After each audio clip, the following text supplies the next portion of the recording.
السلام علیکم ورحمۃ اللہ وبرکاتہ۔ ویلکم ٹو دا لرننگ قرآن میں خوش آمدید۔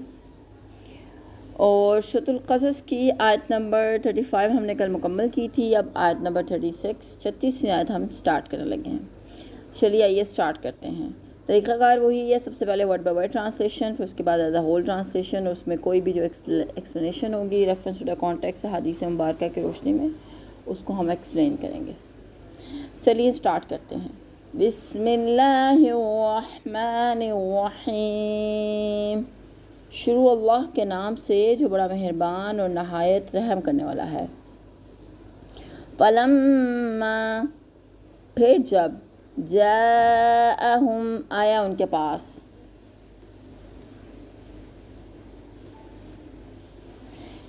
موسیٰ بآیاتنا، ہماری نشانیوں کے ساتھ، بینات، کھلی واضح، قالو، وہ بولے، ما ھذا، نہیں ہے یہ، الا، مگر، سحر، ایک جادو، مفترن، افترا کیا ہوا، اور ما سمعنا، نہیں سنا ہے ہم نے، بہذا، یہ ایسی بات، فی، میں، آبائنا الاولین، اپنے اگلے باپ دادا سے۔ پھر جب موسیٰ علیہ السلام ہمارے واضح معجزات لے کر ان فرعونیوں کے پاس آئے،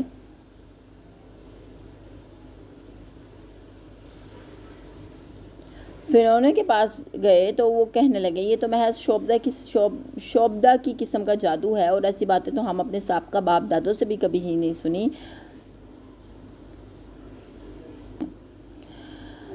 موسیٰ نے یہ عظیم ذمہ اٹھائے، طویٰ کے مقام سے واپس لوٹے، درمیان میں ایک خلا ہے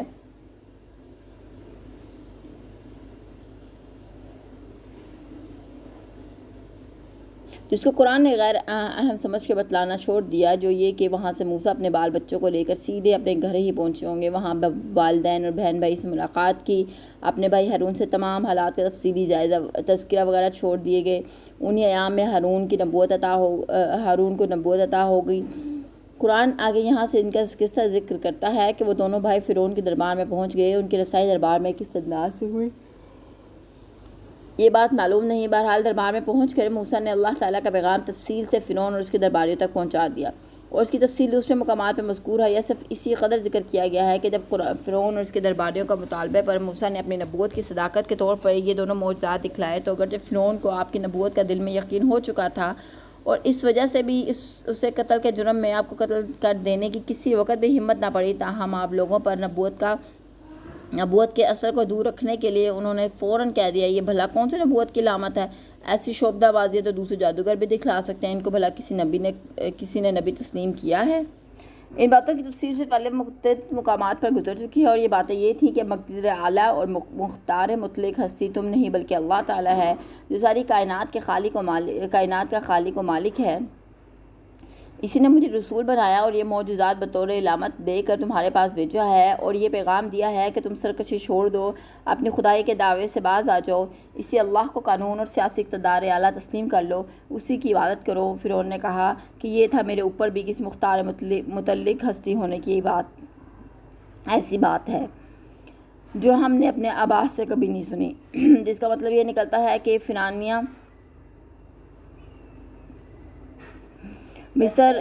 مصر کئی پشتوں سے خود مختار و مطلق فرمانروا بنے بیٹھے تھے، اور قانونی اور سیاسی اختیارات میں اپنے اوپر کسی بالاتر ہستی کے قائم نہ تھے۔ اسی بات کو ان کے خدائی کے دعوے سے تعبیر کیا گیا ہے۔ آیت نمبر 37، وقال، اور کہا موسیٰ نے، ربی، میرا رب، اعلم، خوب جانتا ہے، بمن، اس کو جو، جاء، لایا، بالہدا، ہدایت، من عندہ، اس کے پاس سے، ومن، اور جس، تکون، ہوگا ہے، لہو، اس کے لیے، عاقبۃ الداری، آخرت کا اچھا گھر، انہ، بے شک وہ، لا یفلح، نہیں فلاح پائیں گے، الظالمون، ظالم جمع۔ موسیٰ علیہ السلام نے کہا اس شخص کا حال تو میرا پروردگار ہی خوب جانتا ہے کہ جو اس کی طرف سے ہدایت لے کر آیا ہے، اور اسی شخص کا بھی وہی جانتا ہے جس کے لیے آخرت کا گھر ہوگا۔ حقیقت یہ ہے کہ ظالم لوگ کبھی فلاح نہیں پاتے۔ یعنی تم نے مجھے ایک جادوگر سمجھا ہے، حالانکہ میرا پروردگار میرے حال سے خوب واقف ہے کہ ہر شخص کے کاموں کے انجام کا فیصلہ بھی اسی کے ہاتھ میں ہے۔ بہرحال ایک بات تو یقینی ہے، اور وہ یہ ہے کہ ظالم اور بے انصاف لوگ کبھی فلاح نہیں پاتے۔ اگر میں نے نبوت کا جھوٹا دعویٰ کر کے اللہ تعالیٰ پر جھوٹا الزام لگا دیا ہے تو میرا انجام کبھی بخیر نہیں ہو سکتا۔ اسی طرح اگر میں اللہ کی طرف سے سچا رسول ہوں اور تم مجھے جادوگر کہہ کر دوسرے ہیلے بہانوں سے مجھے جھٹلاؤ گے تو تمہارا بھی انجام بخیر نہ ہوگا۔ آیت نمبر 38 38ویں آیت کرنے لگے ہم۔ وقال اور کہا فرعون نے، یا ایھا الملاء اے سردارو، ما علمت نہیں جانتا میں، لکم تمہارے لیے، من کوئی الہ معبود غیری اپنے سوا،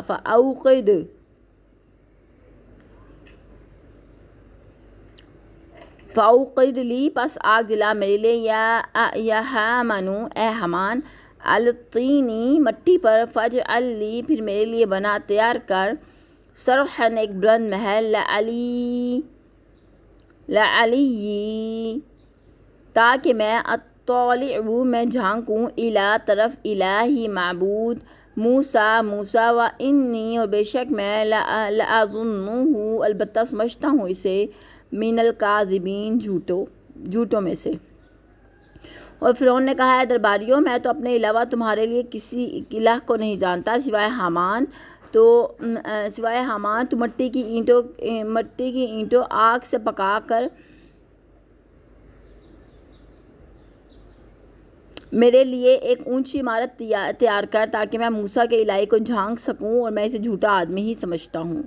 فرعون کی خدائی کا دعویٰ اس حد تک تھا کہ اس نے ملک کے تمام تر وسائل معاش پر قبضہ کر رکھا تھا۔ دوسرے، وہ اپنے قانونی اور سیاسی اختیارات میں کسی بالاتر ہستی کا قائل نہ تھا، ورنہ وہ دوسرے مشرکوں کی طرح کائنات کا خالق اللہ ہی کو سمجھتا تھا اور اللہ کے علاوہ دوسرے معبودوں کا بھی قائل تھا۔ چنانچہ خود اس کے درباریوں نے فرعون سے کہا کہ تو موسیٰ کو کھلی چھٹی دے دے گا اور وہ اس کے پیروکار تجھے اور تیرے معبود کو چھوڑ دیں گے۔ فرعون مصر دراصل اپنے آپ کو سورج دیوتا کا اوتار سمجھتے تھے، اس لیے وہ اپنی رایا سے اپنے مجسموں کی پوجا کروایا کرتے تھے۔ علاوہ ازیں لوگوں میں گائیں اور بیل کی پرستش کا عام رواج تھا۔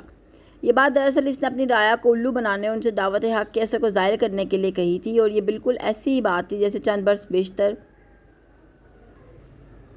روس نے، جو ایک کمیونسٹ اور دوریت پسند ملک ہے، نے کہی تھی۔ اس نے اپنا ایک سپوتنک طیارہ چھوڑا جو چند لاکھ میل بلندی تک پہنچا تو واپسی پر ان لوگوں نے یہ دعویٰ کر دیا کہ ہم اتنے لاکھ میل کی بلندی تک ہو آئے ہیں مگر ہمیں مسلمانوں کا خدا کہیں نہیں ملا۔ یعنی ان احمقوں کا یہ خیال تھا کہ اگر اللہ تعالیٰ کی ہستی موجود ہے تو یہی چند لاکھ میلوں کی بلندی پر ہی ہو سکتی ہے، اور اسی دلیل کو بھی انہوں نے لوگوں کو الو بنانے کے لیے سائنٹیفک دلیل کے طور پر پیش کیا، کیونکہ یہی لوگ اب کائنات کی وسعت کا حال بتاتے ہیں تو کہتے ہیں کہ سورج ہماری زمین سے 9 کروڑ 30 لاکھ کلومیٹر دور ہے اور زمین اس کے گرد گردش کر رہی ہے، اور سورج کا تیسرا سیارہ ہے، اور سورج کے گرد 9واں سیارہ پلوٹو گردش کر رہا ہے، جب سورج سے 3 ارب 68 میل کے فاصلے پر ہے۔ نیز اس کائنات میں ہمارے نظام شمسی میں سورج ایک ستارہ یا ثابت کرتے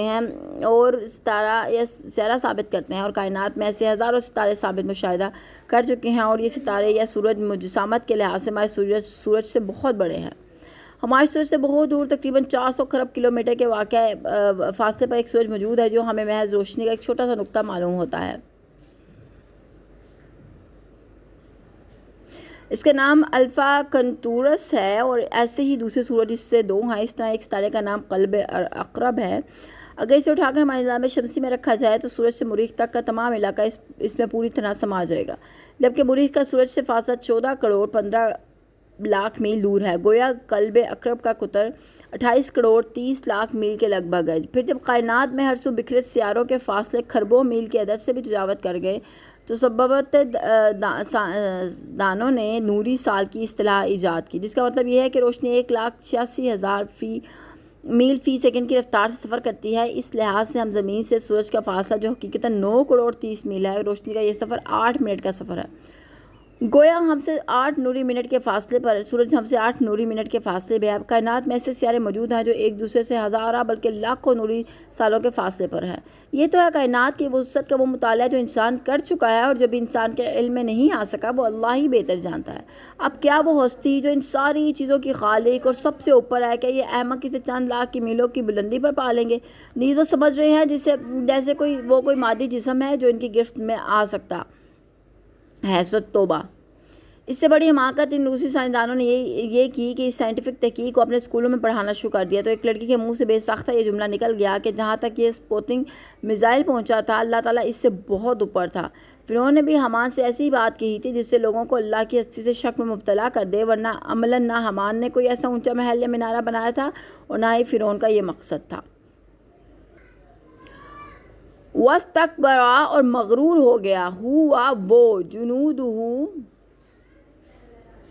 اس کا لشکر، فی الارض، زمین دنیا میں، بغیر الحق، فی الارض دنیا میں، زمین دنیا میں، بغیر الحق کی ناحق، وظنوا، اور وہ سمجھ بیٹھے تھے، انہم کہ وہ، الینا ہماری طرف، لا یرجعون نہیں لوٹائے جائیں گے. اور فرعون اور اس کے لشکر اس ملک میں ناحق ہی برے بن بیٹھے تھے، اور انہیں یقین ہو گیا تھا کہ ہمارے حضور واپس نہ لائے جائیں گے. یعنی اس کا مطلب یہ ہے کہ انہیں اللہ نے زمین کے تھوڑے سے حصے میں چند دن کے لیے اقتدار بخشا، تو وہ یہ سمجھنے لگے کہ ان سے اوپر کوئی ہستی ہے ہی نہیں جو ان سے یہ اقتدار چھین بھی سکتی ہے. اور نہ ہی انہیں کبھی یہ خیال آیا کہ مرنے کے بعد ہمیں اللہ کے حضور پیش ہونا ہے، اور ہمارے ایک کام سے متعلق ہم سے باز پرس ہونے والی ہے. ایک کام سے متعلق ہم سے باز پرس ہونے والی ہے. آیت نمبر 40 آیت کرنے لگے ہیں. فَأَخَذْنَاهُ، تو ہم نے پکڑا اسے، وَجُنُودَهُ، اور اس کا لشکر، فَنَبَذْنَاهُمْ، پھر ہم نے پھینک دیا انہیں، فِي الْيَمِّ، دریا میں، فَانظُرْ، سو دیکھو، کیفَ، کیسا، کانا، ہوا، عاقبۃ، انجام، الظالمین، ظالموں کا. چنانچہ ہم نے فرعون اور اس کے سب لشکروں کو پکڑا اور سمندر میں پھینک دیا. اب دیکھ لو کہ ظالموں کا انجام کیسا ہوا.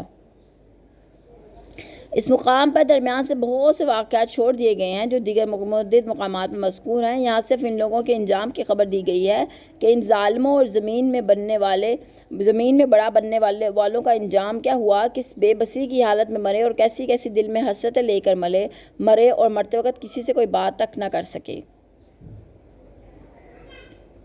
وَجَعَلْنَاهُمْ، اور جَعَلْنَاهُمْ، ہم نے بنایا انہیں، ہم نے بنایا انہیں، آئمةً، سردار، یدعون، وہ بلاتے ہیں، الی النار، جہنم کی طرف، اور یوم القیامت، روز قیامت، لا ینصرون، وہ مدد نہ دیے جائیں گے. اور نیز ہم نے انہیں جہنم کی طرف دعویٰ دینے والے سرغنے بنا دیا، اور قیامت کے دن انہیں کہیں سے مدد نہ مل سکے گی. یعنی تمام منکرین حق اور باطل پرستوں کے لیے وہ مثال قائم کر گیا کہ حق کو کن حیل و بہانوں سے ٹھکرایا جا سکتا ہے. انکار حق پر ڈٹ جانے اور آخری دم تک ڈٹے رہنے کے لیے کیا کیا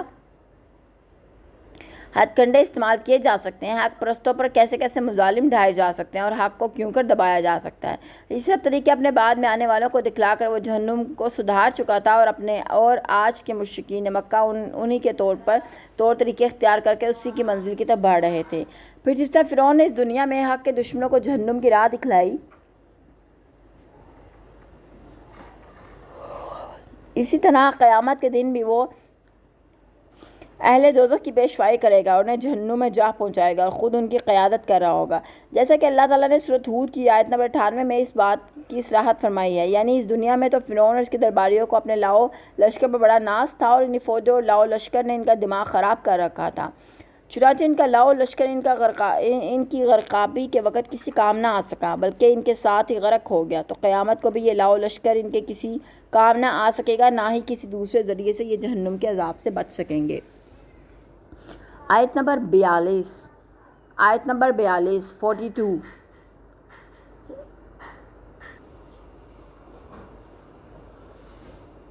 وَأَتْبَعْنَاهُمْ، اور ہم نے لگا دی اس کے پیچھے، فی میں، ہذہ دنیا، اس دنیا، لعنت، و یوم القیامت، اور روز قیامت، ہم وہ، من، ناس سے، المقبوحین بدحال لوگ، ہم نے اس دنیا میں ان کے پیچھے لعنت لگا دی اور قیامت کے دن ان کا بہتر برا حال ہوگا.